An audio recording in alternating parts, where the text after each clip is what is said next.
পাসপোর্টে আপনার বয়সের সময়সীমা যদি 21 বছরের নিচে হয়, তাহলে রোমানিয়া সহ ইউরোপের আরও সেনজেনভুক্ত কান্ট্রি যেগুলো রয়েছে সবগুলো কান্ট্রিতেই কিন্তু আপনি আপনার ভিসার আবেদনটি রিজেক্ট হয়ে যেতে পারে। নন সেনজেন কান্ট্রিগুলোতে হয়তো অল্প বয়স নিয়ে যাওয়া যায়, কিন্তু সেনজেন কান্ট্রিগুলোতে বেশিরভাগ কোম্পানি কিন্তু সহজে নিতে চায় না।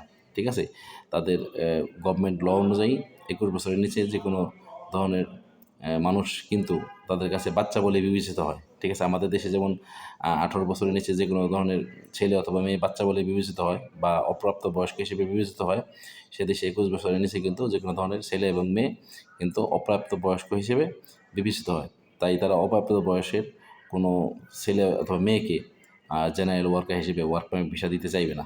সো ব্যাপারটি অবশ্যই মাথায় রাখবেন। তাই অপ্রাপ্ত বয়সে কিন্তু আপনি ওয়ার্ক পারমিট ভিসার জন্য আবেদন করবেন না।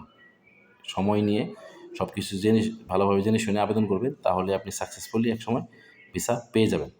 Thank you.